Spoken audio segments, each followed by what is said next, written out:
Hi, welcome to The Blueprint. I'm Joel Galloway. Today, we're excited to welcome Dr. Ryan Penlerick, Program Director of the Concrete Industry Management Program at Texas State University.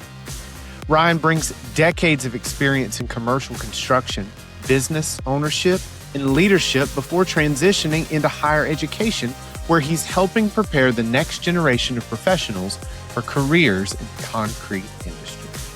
The CIM program plays a critical role in developing future leaders and strengthening the workforce that keeps our industry moving forward. Today, we'll discuss what makes the program unique, its impact on the concrete industry, and how companies can partner with CIM to invest in the next generation. Let's get started. So Ryan, appreciate you joining. Thank you, Joel, for putting this all together. First question is just to tell us a little bit about your background. Well, I've been around for a minute. So I actually have a degree in construction management from Colorado State University. And after I graduated from CSU, I moved down to Texas and I went to work in the commercial construction industry. So did that for one company for the first 11 or 12 years of my career. Started as an assistant project manager, worked up project manager, and then made vice president of a division. We stood up a commercial division. Lived through the economic downturn of 2008, 9, 10, 11, and built up a division and then rolled up a division in that time. And 2011, left that company and started my own company. So from 11 to 22, had my own small to medium-sized commercial general contracting company, owned a concrete construction company as another business unit, had a real estate holding company as another business unit, residential building company as another business unit. So just kind of touched a little bit of everything in the construction industry before I decided to jump off into the wide world of helping run a CIM program at Texas State. I mean, you had a lot going on. What led you to make the jump from commercial construction and all the other verticals you were in into higher education? Because that's not necessarily a linear path that people would normally expect to happen. So it's maybe not a linear path, but it's something that needs to happen far more often. I will tell you, we need more industry experience in the classroom every single day. And, being a part of running a division of a company and then owning my own company, I trained a lot of young people coming into the business. And it was one of those things that I noticed over a 25-year career is I felt like the students that I hired or the young people that I hired as graduates from construction programs in the early 2000s seemed far more prepared for the industry than some of those same students and graduates that I hired in the 2020s. And so it's part of my master's program and then my PhD program that I started working on before I came to Texas State. That was my dissertation topic, was really trying to study why they were far less prepared over a period of 25 years. Technology is getting better and the students, the graduates coming out should have been better. They weren't appearing to be better. So that was really my first foray into somebody needs to go back and do something. And the answer is the research that I did and published papers that I published indicate that the more industry experience you have in the classroom in an applied discipline like construction or concrete industry management, the better prepared the students are for the industry.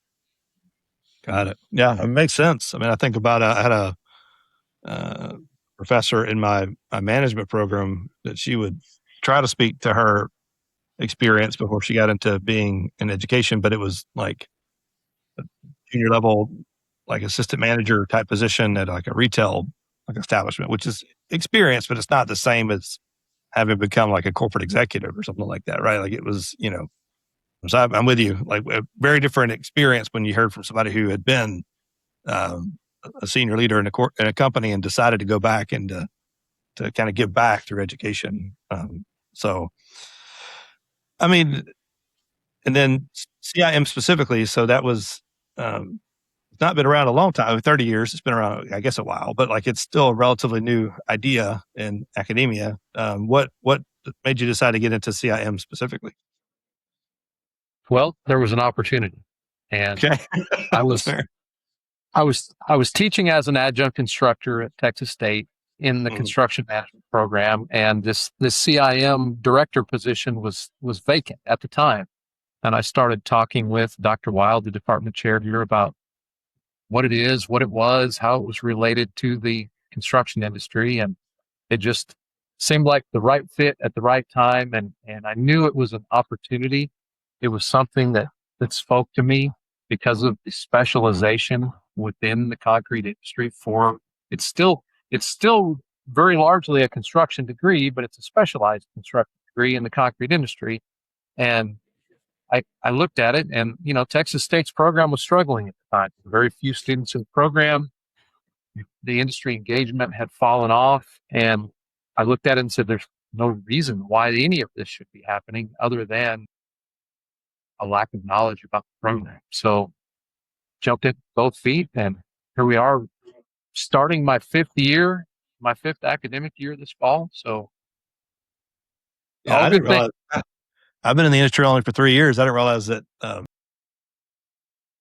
because kind of when you get into a new situation, you kind of feel like whatever is the way it's been for a long, long time. And Yeah. I had no idea that you'd only been doing it for a couple of years right when I first got in. I mean, kudos to you that you've definitely turned the tide on the awareness and the involvement. I mean, the CIM student, especially at Texas State, like very visible, very involved in a lot of different places. I know that it's a lot of hard work and planning to do all of that, but kudos that You'd be surprised. Yeah. I'm going to talk over you. You would be surprised. We've done a lot of hard work, and we've done a lot of great work, and we are building the brand of CIM and building the knowledge base. But I can still walk out into the industry 30 miles from here, and I can walk into a precast plant or a ready mix plant or a construction job site, and the vast majority of people have no idea what the CIM degree is still. Mm-hmm. So that's, I do podcasts like this and talk to a lot of people, and that's the primary function. Is people need to know what this is and understand it. The value is incredible to the industry. The value is incredible to the students. It's just education. People need to understand. Right. No. So in that sense, if you get to give a quick commercial for what the CIM program is, and what makes it different from a traditional construction management degree, what's your elevator pitch? Sure. Well, that? You mentioned it earlier. The degree program's been around for 30 years now. It started at Middle Tennessee State University back in the late 1990s. And it was born from an idea that we were in a period of consolidation then, much like we are in a period of consolidation now. And these smaller mom and pop type of companies were being gobbled up by the larger corporations. And those smaller companies were owned and operated and managed by dad and mom and grandma and grandpa and uncle and brother and sister. And it was family business. Well, when you get gobbled up and most of those folks work out their couple of year non-compete, then the corporation is standing there going, "Who's going to run this plant for me now?" And hiring business graduates that understood a thing or two about business, but knew nothing about concrete as a material and as a product didn't work. And hiring construction management graduates who knew a little bit about construction, but didn't know construction or maybe even business that well didn't work. So they said, let's create our own degree that gives us the talent that we need to do what we do. And so Middle Tennessee started it. Cal State Chico and NJIT got it in 2006. 2009, it came to Texas State, and then South Dakota State University is the most recent, joined in 2021. So 5 programs distributed around the country, and we are educating the workforce in concrete materials, concrete material science, concrete businesses, from ready mix to precast to chemical admixtures, some into the aggregates world, many into the cement world, and even concrete construction itself is a big place that we send our graduates, because they need to know the material. They need to understand how concrete works, how it behaves, and how we use it. Yeah. I think for the typical kind of layman out there, myself included a few years ago, don't have an understanding of how complex concrete can actually be as far as all the different applications and temperature variations that happen in different parts of the country and the environment that it's going to be used in and like the finish it has to have. I mean, it's wild.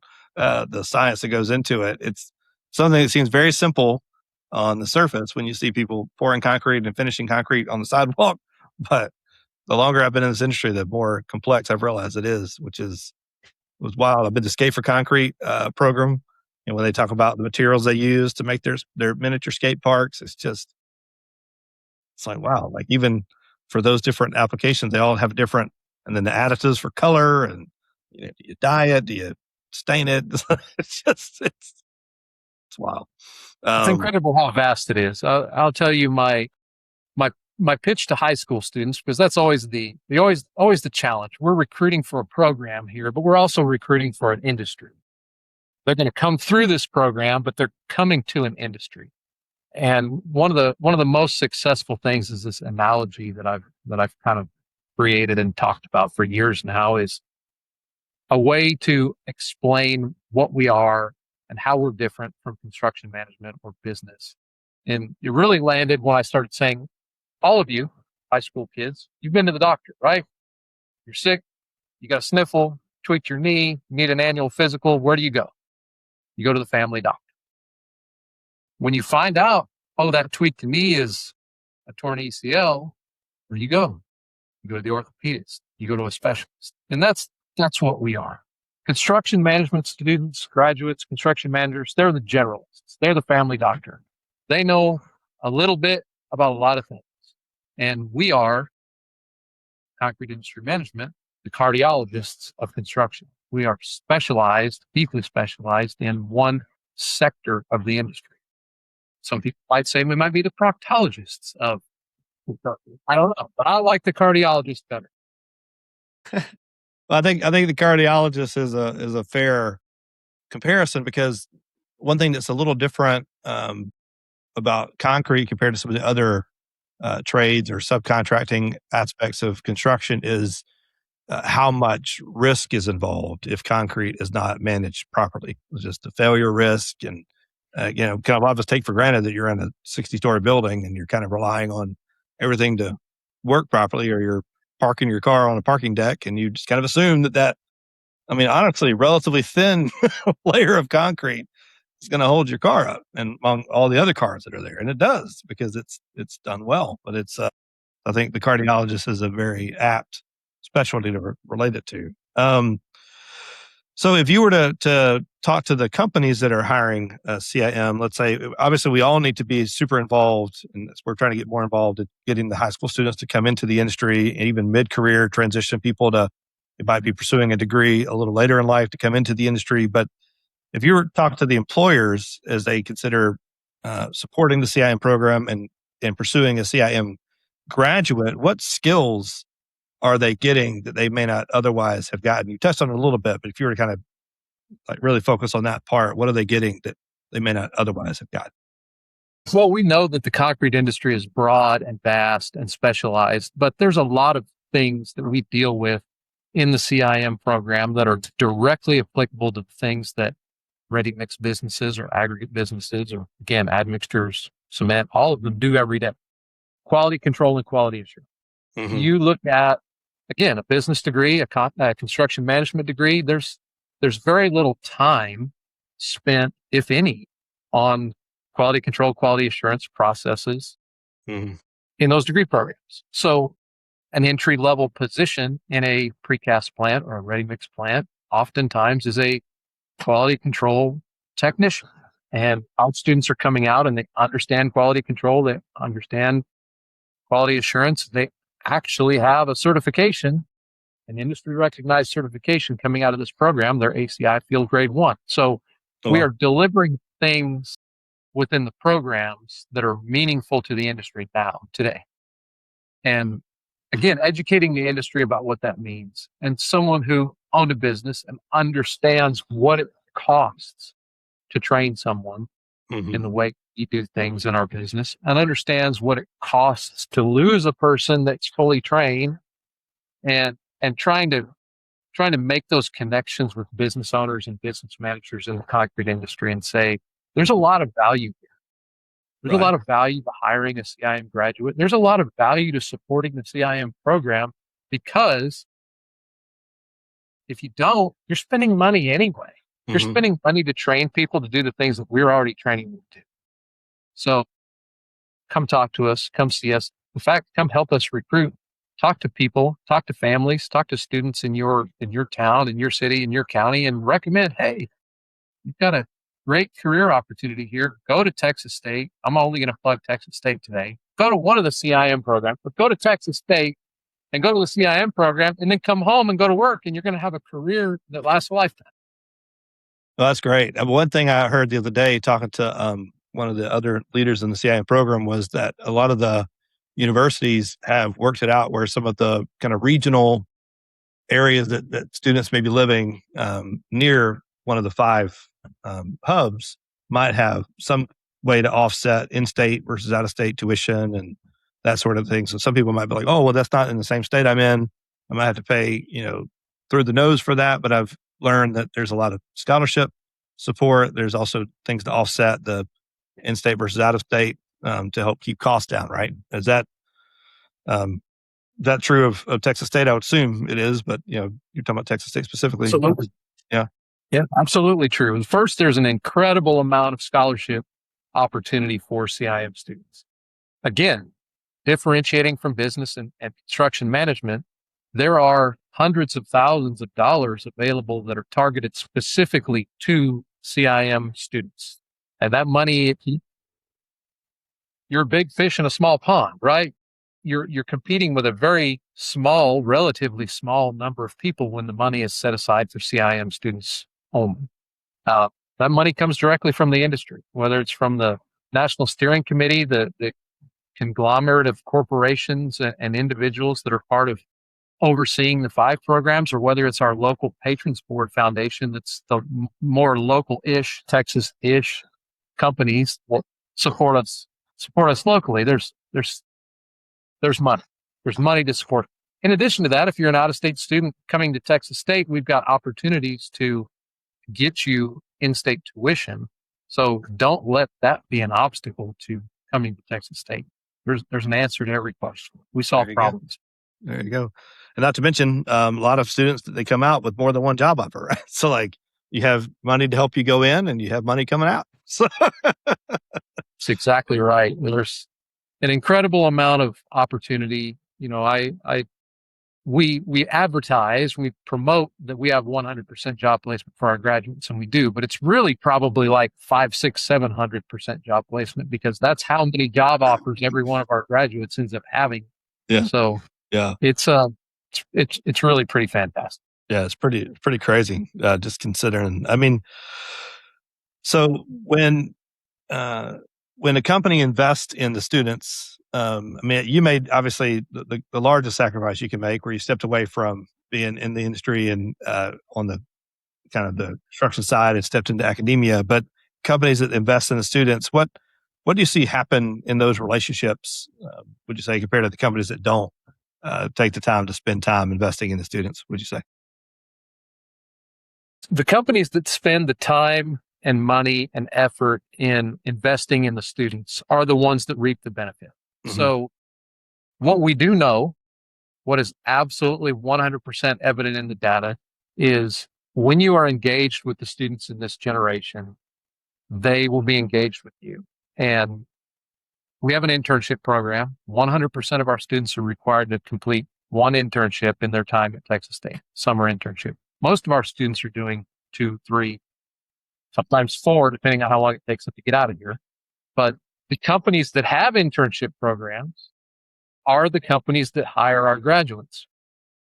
Almost 100% of our students go to work for a company they intern with. They go, they understand the company, they understand the culture, they get ingrained in the company culture, and they want to return to that company. There's a comfort level there.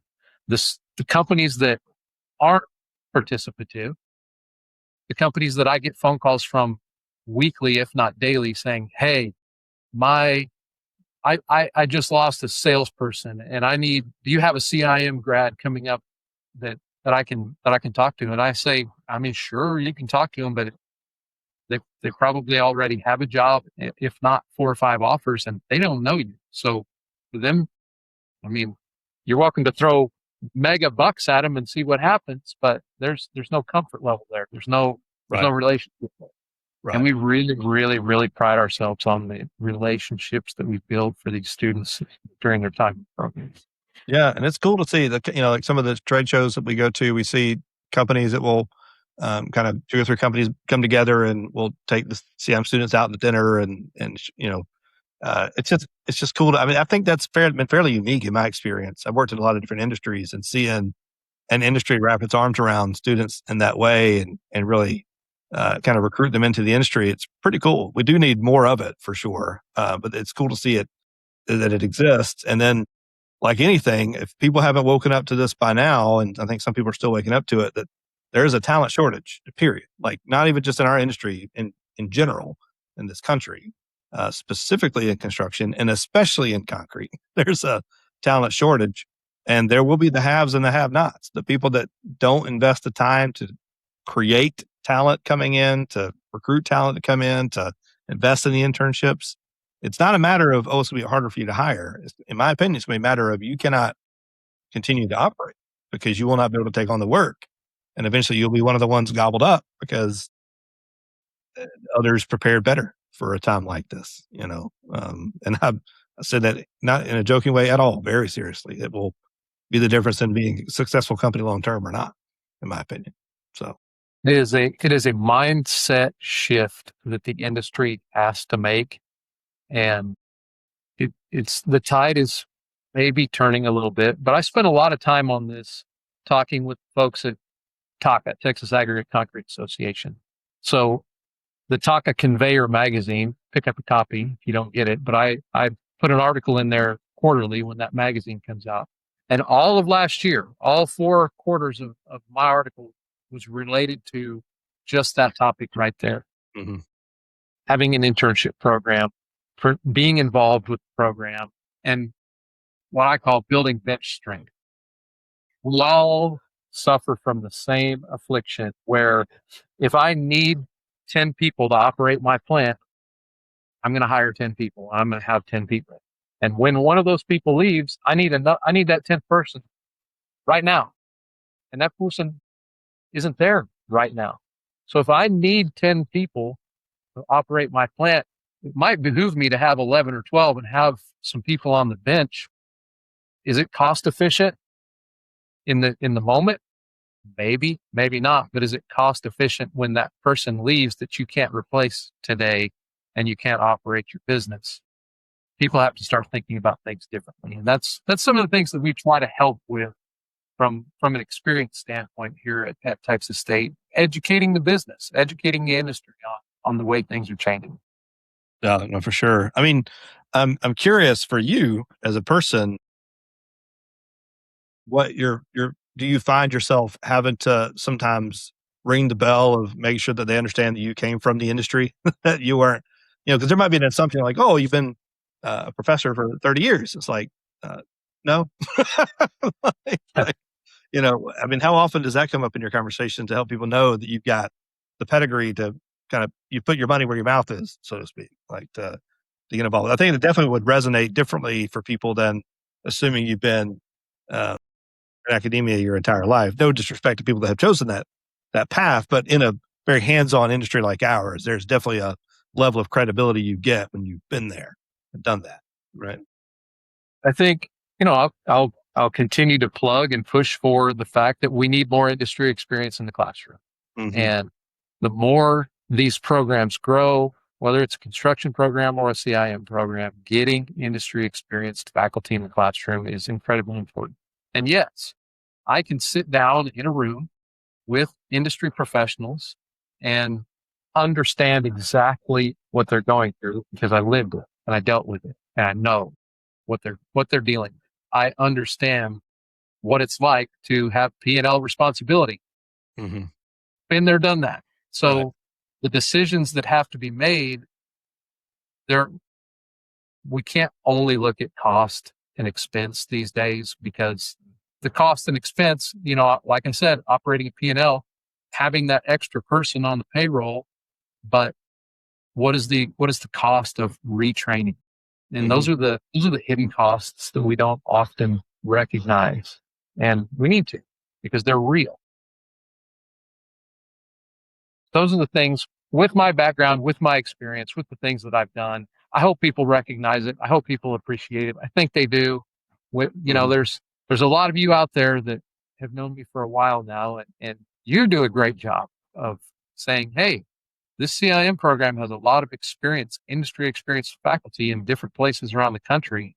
They know what they're talking about. Let's support them and help build these programs. Mm-hmm.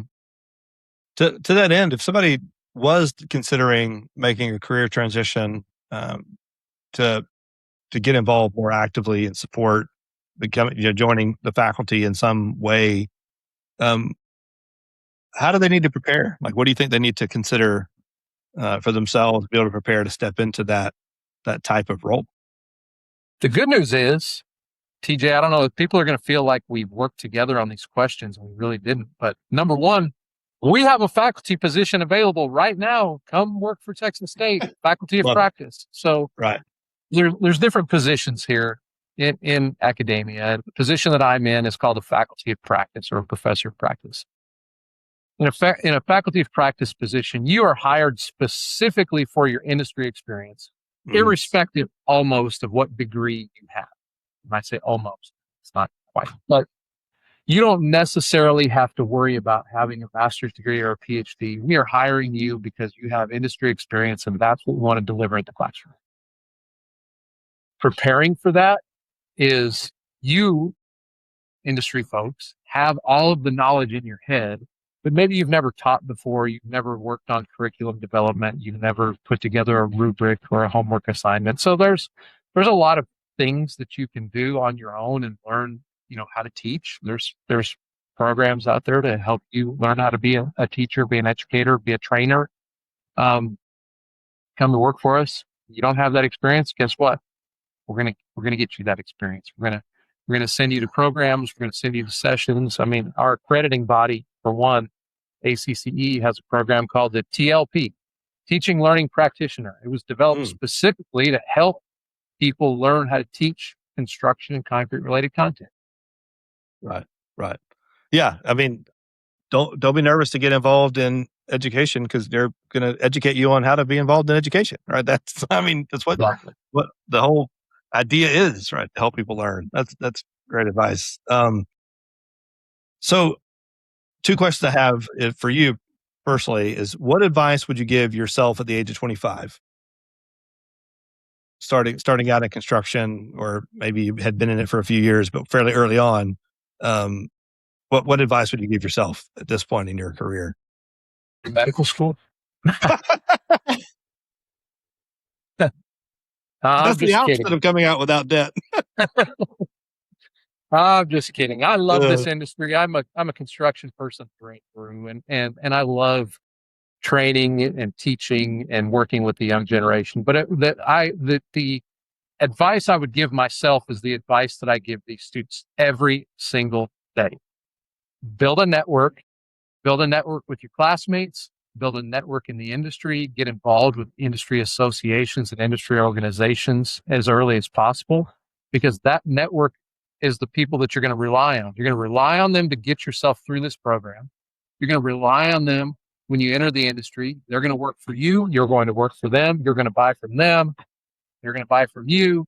So having these relationships is so important. And then eventually you're going to elevate to a leadership position. And when you elevate to that leadership position, that network of people that you've built are the people that you want to surround yourself with in your business, that you want to hire. Hire people smarter than you. Hire people more talented than you, because that's what it takes to operate business today. Right. Joel would say that in my case, it's not that hard for me to do, to hire people that are smarter and more talented than me, but other people that might be more challenging.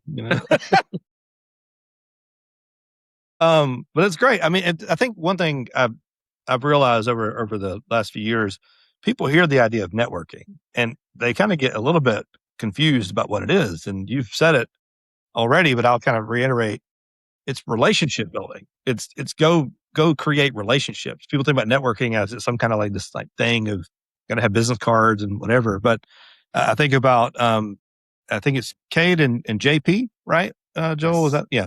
Yeah. I mean, literally just came up to us at the precast show this year. I think it was still this year, 2026. But Yeah. and we're like, hey, we just want to come say hello. We're like, nice to meet you. And now, like, we know who they are. They know who we are. Simple as that. Well, And they we've were like, chatted we for a saw while. you on LinkedIn. We see y'all on LinkedIn all the time. And so we wanted to come say hey. And it was just like the circle, just Right. We're like, all these things we're doing. It's like, yeah, exactly. They saw us, but to come up and just say hello, like some people are like, oh, well, what benefit was it for them? Like, I don't know.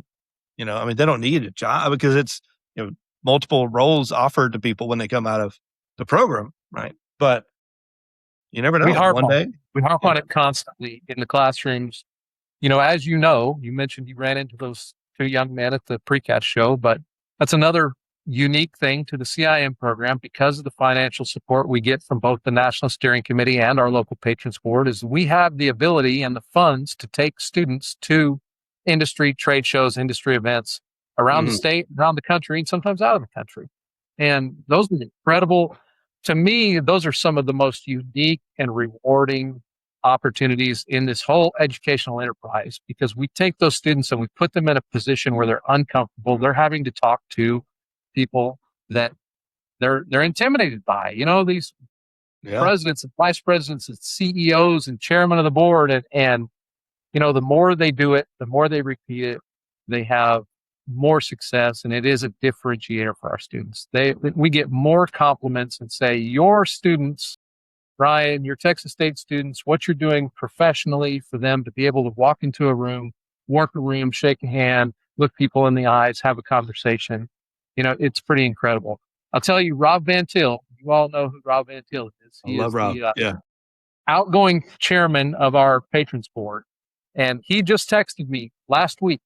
He was in the airport in Minneapolis, of all places, and two of our Texas State CIM students walked up to him in the airport and remembered him from a guest lecture on campus and walked up and shook his hand. And he took a picture, a selfie, and sent it to me and said, this is incredible. They remembered me, number one, and number two, that they would, as freshmen, walk up to me in the airport in a different state and come say hello. So he'll remember them and they'll remember him. That's amazing. You're doing something right. Yeah. A quick plug for the parents who might happen to watch this episode is that's indicative of how the industry receives these students as well. Like I'll say, like Rob's reaction to them taking the selfie and having a chat is not atypical. A lot of people in this industry are very warm, very welcoming. Yes. It's not an industry that you kind of come in and it's like dog eat dog kind of a vibe. It's very relational, very collaborative, almost sometimes surprising to me coming from the private equity world that I came from. It's a little more, get what you can get kind of a vibe. This industry is much more, let's figure out how to build this together. All the associations that exist, all the different conferences, there's just so much opportunity to relationship build and to collaborate and to learn from each other. And it's going to be hard to find an industry that's as warm and receptive to people coming in and learning and getting to know, walking up to an executive, and that executive views themselves just like a regular person, like anybody else. Like it's not, that they are, came from an ivory tower kind of thing. I mean, everybody in concrete, everybody gets dirty at some point in their career. You know what I mean? And so there's just a level of humility. The National Steering Committee had a study done. It's been a few years ago now, and hopefully it's something that we're going to do again. We need to do it again. But I'm going to say 5 or 6 years ago, they did a study of retention within the industry for CIM graduates. And that number was well north of 80%. So you come through this program, you get this degree, and you go to work in the industry, and you stay in the industry. I mean, you are doing what you meant to do, what you wanted to do, and obviously it A, pays well enough, and B, doesn't burn you out and ruin your life, that you want to stay and make it a career. So all good things, and it's a great thing to say about the industry, and put that on the top of the list of we need to do this study again. That's right. Yeah, that's a good idea. All right, so just a couple more questions for you. I know we've had you talking to us for a minute here, but you're uniquely positioned to understand, especially in Texas, because there's so much going on in Texas in the concrete industry and the construction space specifically. But what excites you the most about the future of concrete would you say, just from your vantage point? Well, whenever we talk about the future today, what do we have to talk about? We have to talk about AI, right? Mhm. We have. Right. And the interesting thing about AI is AI, I think we recognize it's displacing people in a lot of industries. I don't see that anywhere in the near future or maybe even the distant future Mhm. in concrete industry. Are we using AI? Absolutely. Are there tools that are helping us do our jobs better in the concrete industry? 100%. Is AI displacing anyone in the concrete industry now or in the foreseeable future? No, I don't see it. So we used to say, and we still can say, your job's not going to be outsourced overseas either. And we concrete's a perishable local product. This 90-minute, 90-mile-ish radius of, if you want to go back to your hometown and work, you can. I guarantee you, there's a ready mix plant, there's a precast plant, there's something, because it's a locally manufactured, locally made, locally delivered product. And so the future is strong. Population growth in Texas, especially. I mean, some of the statistics that we're seeing on predictions for the next 5, 10, 15, 20, 30 plus years for Texas it just continues to grow. And it's already number one state, number one producer, number one consumer of concrete and concrete related products in the country by more than double. I mean, California and Florida are 2 and 3, and we are more than them combined. So, and only grow. Right. It's just the opportunities never end in Texas. And, absent something completely batty happening, we went through COVID and it was pretty wacky, and we didn't miss a beat. Right. So I think there's a lot to be said about getting a career in something that, has a bright future. Yeah, and I think that's one thing I'll say too for people, some of the AI in the future. That's appreciate you sharing that. But there are people who are very technology centric, especially like on the applied technology side. That there's exciting opportunities in our space to come in and use your kind of that side of things to help with some of these, whether it's like the chemical design of some of the concrete mixes or how the systems and tools can measure the quality of the concrete. And I mean, there's just so much, and there's so many technology companies that are coming into this space and finding investment. So I would say, even if people might view technology or concrete as like a very kind of blue collar style place, and obviously it is to an extent, but beyond even the management side, there's a lot of kind of traditional corporate type roles that could come into this industry and have a similar job security and a similar kind of long-term outlook and growth, and not be as it's a very I use this as a pun intentionally, but it's a very solid industry. Concrete is, and it applies for anybody, not just the people that have the kind of construction management focus, but any of the other fields too that could come in. We got arms wide open. Come in the water spot. The technology piece is amazing, and it's changing every day. If high school students knew and understood the amount of technology that was incorporated into a ready mix truck alone. Mm-hmm.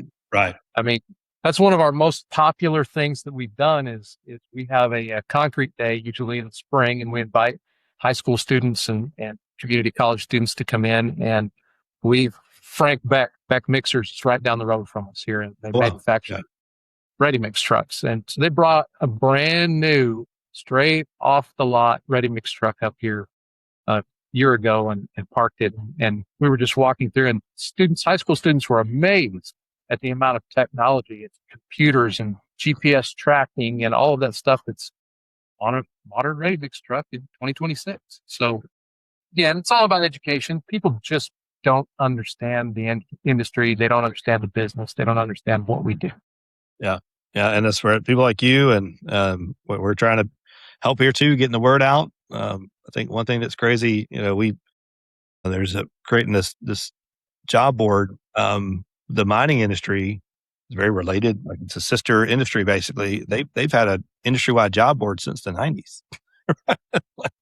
And concrete industry, that's like there's been attempts at it, but like it's a new advent, and like fingers crossed that we do it well and build it properly. But it's just, there's just a lot of need to get the word out of how robust this industry is, how many opportunities there are. And y'all are doing strong work, getting the word out there to people within the industry to be involved in CIM. But like you're right, like as an industry, we need to get the word out even more broadly that concrete industry, period, is a place to come and be and to learn. And parents want to make sure the kid has a degree that's worthwhile. CIM, hands down, is one of the strongest out there to go get and be set up for a really strong financial future. So in closing, couple questions for you. Where can people go and learn more about the program or get involved? A lot of different places. So we talked about industry trade shows, industry meetings, things like that. CIM students, CIM faculty, CIM National Steering Committee members, CIM Patrons Board members for the various universities. We're just about at everything. So find us, find me. We want to talk in person, right? Networking, build the relationship. Right. We want to talk in person. We've got concretedegree.org website, the CIM national website. It'll link you to all 5 programs, individual websites. It's a great place to go take a look. Most of us, if not all of us, have LinkedIn presence for not only our faculty, but our programs. You like the other social media. We're on Twitter. We're on Instagram. We're on everything but TikTok because we're just not allowed to TikTok at this particular time. So yeah, I get it. Well, I get it. We love to be able to meet the students where they are in that, but it is what it is. But we've got a social media presence, and come see us. We're here. We're open for business. You want to come check out the lab, come sit in a class. You want to come guest lecture and talk to our students, come to a career fair, come to a Patrons Board meeting. We're open to any and all of it. That's awesome. All right. Last question. If you were to be talking to a young person entering the industry, or even somebody kind of mid-career entering the industry who might want to be considering going back to get a degree at this point, what are 3 things that have to be on kind of that blueprint for success for them, would you say? Like that they have to be thinking about as they come into this industry and come to learn? When you come into this program as a freshman, I teach our freshman intro class. And that freshman intro class, we really harp on a lot of things. And we talked about it already. Build that network. Mm-hmm. The only way you build that network is by getting involved. So success in the CIM program is not because you got the CIM degree. That's actually the easy part. I mean, you can show up to class and you can do the work and you can get the degree, and you are not going to have the same kind of success of a student that got involved with their peers, got involved with student clubs, got involved with industry organizations and travel. I mean, that's the key to unlocking this. And that involvement is what pushes you and propels you in your future. So the network, the involvement, and put in the work. This is a difficult industry. I kind of got another analogy that I talk to those freshman students about is the difference between hard and challenging. Mm-hmm. Hard is there's a pile of concrete waste in the yard, and here's a sledgehammer, go break it up. I mean, that's hard. There's no ifs, ands, or buts about it. That's hard. If I say there's a pile of concrete debris in the yard and there's a whole shed full of tools over there and there's all the equipment and here's all the staff and here's a cell phone with all the contacts for all the subs and trades you need and here's a budget and go figure it out. I need it gone by the end of the day. That's challenging. Not hard. You're not just breaking rocks by hand. You have to figure out within all of these constraints how to get the job done. And that's what we teach in the CI. Yeah, that's amazing. Great advice. And Ryan, really appreciate your leadership in the industry. Appreciate how active you are on social media and getting the word out for opportunities for the students. I see all the time you're sharing, you're tagging the CIM program for Texas State to make people aware of different opportunities. That's amazing to see. And just your leadership in the space. Appreciate you taking the time to come talk with us. It's a very important program. We want to make sure we get the word out there.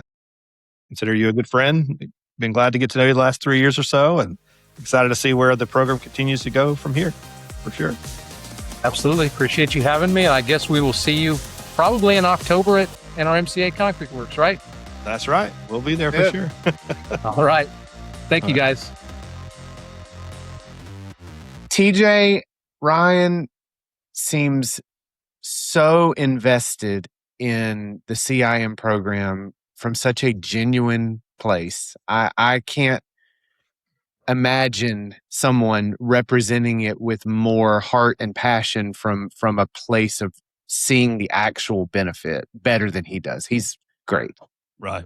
Yeah, he's super invested. I mean, the amount of time he spends traveling with the students, the amount of time he spends talking to people about the program, about how to have the advocacy for the students. I mean, he clearly is passionate about the mission of CIM and especially Texas State specifically. And it's not, I mean, again, for me, as I observe other industries, I've not seen other people get as involved, especially from the academic side in the industry itself. And then Ryan specifically, I think stands apart even among his peers, to be honest, and how involved he and his students are as a program. And so I think kudos to him that they are so visible and they're out there and he's involved. And yeah, we need more. We need more to do that because the more people that are out there carrying that message, the more people are going to want to get involved and realize the value of the program. Well, my first early exposure to even hearing the term CIM was one of the students coming up to me at my very first concrete works in Florida. Mm-hmm. And I was blown away. I've never really been afraid to talk to people, but I know that that's a little bit more unusual than, and having multiple college kids come up and talk to us at the table about just what we did and telling us about themselves and then being in the program, you can tell like the impact that it's having. It's very obvious. And then hearing him speak at TACA this year, these are things that will dramatically impact the concrete industry long term. I love being a part in a small way of having a connection to this. Yeah, me too. Awesome People stuff. ask us a lot. They'll ask us like, "Oh, like, are you involved in recruiting students and like from CIM into jobs?" And we're like, "Not really," because what he said, they have multiple offers and they don't need our help to find a role. No, In technically, a good no. way. Yeah. So it's like let's get even more students in here to take this program because to his point, I mean, there's like 3 to 5 job offers really that are available. So that's that many people that could come out and have a role in this industry. So The yeah, big excited takeaway to for get that me word out. is, yeah, definitely. And the big takeaway for me in all of that is the people don't know what they don't know. Right. I mean, when he said that there's people within 50 miles of the school at concrete plants and ready mix plants and precast stuff, that have no idea about it.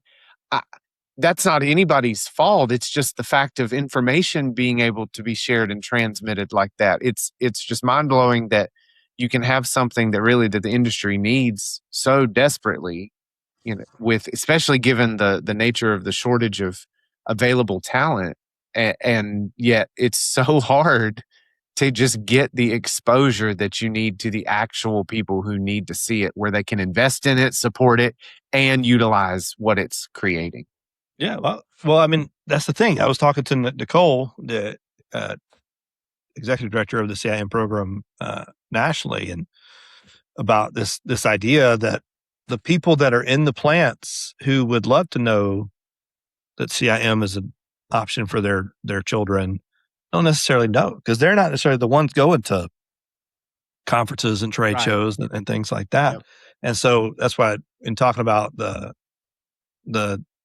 job board and really trying to be even more than just a job board, trying to get the word out about the industry to the general population more and more is to make sure that it's understood by a lot more people than just kind of the leaders and executives in the industry who may already know. There's already kind of a track for them to have their students get involved, but the person who's the concrete delivery professional, ready mix driver, however you want to frame it, they'd love to maybe know that their kid could go into a program like that, and to make that available to them and make them more aware of it. So we're hoping to kind of our small part to get the word out there for the industry as a whole, so people know. And among them, like we're also trying to support the associations being aware, people being aware of what the associations are doing. There's so much energy around this industry to support the use of concrete to support the growth of the industry. It really is a phenomenal industry. It has a great long-term outlook. And so it's a little bit the kind of best kept secret. It's Well, and wild. he's really putting his money where his mouth is, because he told us once we finished recording his segment that his own daughter is going into the program this coming semester. Right, So right. that's fantastic. I mean, when you can get your own children to buy into what you're doing, no matter what it is in life, Right.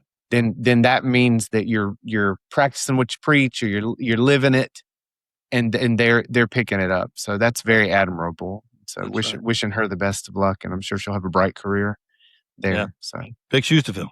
Big shoes to fill. big shoes to fill for Yeah, sure. for sure. Well, All TJ, right. another Very great episode. Yeah. Looking forward to the next one. The same here, man. Appreciate everything you've done. Yeah. And that's it for another episode of The Blueprint. Thanks for joining us. Make sure that you like, subscribe, share on all the podcasts and social media platforms. Until next time, I'm Joel.